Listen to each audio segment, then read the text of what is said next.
have a serious fucking video today, guys. It's gonna be about abortion. We're gonna be talking about abortion a little bit. Get a little heavy. I'm gonna go into my personal experience with it because I do have a little bit of understanding, bare bones understanding at that, mind you. But we'll get into it. I'll be quite candid. I'll be quite open with you guys. But we'll see where we end up. Who knows where we end up? We'll see where this fucking path takes us. But before we kickstart this, I think we can all agree. Everyone values the sanctity of life. We all agree that, children, babies, they should be held at the highest regard. Children, by and by, are the most valuable resource we have to changing the world in a better place, because they're going to grow up and they're going to have an understanding of things way better than the 80-year-old fucks that are in power and running shit right now. So children are the most valuable resource across the board, hands down, without a doubt. We all agree, and that's set in stone. But there's two arguments that are to be had when it comes to abortion. One, you should never have an abortion, right? You got the people who say, God says no, or blah, blah, blah. It's either religious or maybe it's not. Maybe it's just you value human life so much that you think it is never okay to have an abortion. And then you have the flip side of that coin, which is abortion should be okay. You should be able to have an abortion if you want to. And so we have two sides of this argument, both of which have tons of holes in them, right? We can look at the idea that, okay, you should never have an abortion. I mean, I can poke so many holes in that logic, it's ridiculous. Okay, what about a woman who's raped? And she's raped, and she views this baby as a demon inside of her, and once it's born, every time she looks at it, all she can see is the face of the guy that raped her, and she can never be happy, she can never meaningfully connect with the kid. And this is not from my personal experience. This is from other women that I've seen in documentaries and interviews who talk about this. They say they genuinely cannot connect with this child. And we all get so hung up with the idea of death, and we say, well, you should never be able to kill a kid no matter what, or a baby or a fetus, whatever you want to refer to it as. You should never be able to harm this thing. You should never be able to kill it. But is death really the worst thing out there? What if a kid is born into a household that is completely abusive? And I'm gonna be completely honest with you guys here. My sister, she was adopted by a very abusive family. She was adopted by us from a very abusive family. And if I stutter a little bit, it's because it's very personal. I need to watch what I say, because I get all their permission to do this. So I just got to be careful when it comes to my family. But my sister, she was adopted by us, and she grew up in a super abusive household. She didn't leave the crib until she was 3 years old. She didn't know how to talk at 3 years old. She was, to my understanding, sexually abused on top of that. And so if I was an objective third party while this woman was pregnant with my now sister, I would have said, she should have an abortion. I love my sister. I'm not saying that like I don't love her. I totally love her. But I'm saying no child should have to go through hell like that. I feel like death would almost be easier than having to go through that. And here's the problem, is that my sister, she's never going to remember those 3 years of her life, which influenced her personality so profoundly that we don't even fully understand it yet. I mean, we've already proven psychologically, I think it was either Freud or someone else who talked about this, the first 6 years of life are the absolute fundamental building blocks of a human being. I think it was the Jesuits who said, give us a kid until they're 6 and we'll turn them into a fucking holy follower. So those first few years are so important, and if a kid is born into a household that is so fucking abusive, is that right to the child? Is it okay to put them through hell simply because we say, well, they should not be killed, they should not be, whatever, put to rest, whatever it is. And I can say personally, from an objective third-party standpoint, it probably should have happened, but it didn't, and I'm incredibly grateful it did. Mind you, I love my fucking sister.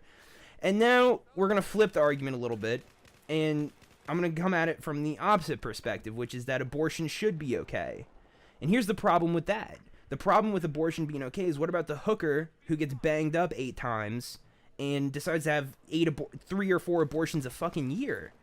Or 8 abortions a year. I mean, it would be ridiculous. I mean, that's where it would cross this line where it's like you are literally just being irresponsible with the privilege that you were given on this planet, which is to give life and to nurture it. And you're fucking that up for everyone, including the child growing inside of you. And then it's like, okay, well, is there a limit? Should there be a necessary limit to abortions? Because what I'm seeing is that there is no black and white. You can't say universally no, there should never be an abortion. You should never say universally yes, we should be able to have them. And I'll go into another experience with my family here. My dad, who's without a doubt the smartest guy I've ever met. I know every kid says that. He has an amazing IQ. He's a genius. A lot of the ideas that I have about life come straight from him, even though they're a little diluted. He's seriously one of the smartest people, if not the smartest and hardest working guy I've ever met. His mom wanted to abort him. Wanted to.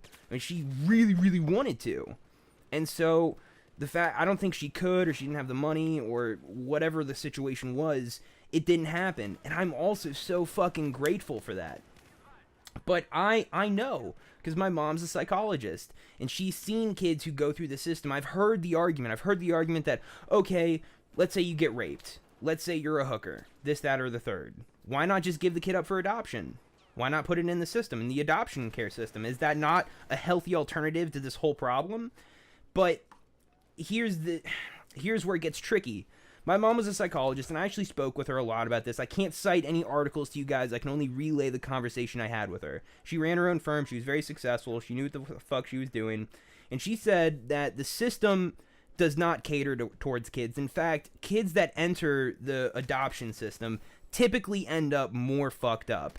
And it is not a healthy alternative. And on top of that, after the first few years, it's almost impossible to find a family for these kids, because every new couple, when they adopt a kid, they don't want a 3-year-old. They don't even want a 6-year-old. They don't even want a 2-year-old. They want a fresh baby. And so within a month, 2 months, 3 months, the rate at which these kids are adopted goes down dramatically. And is it okay to put them through that risk, to put them through another version of hell?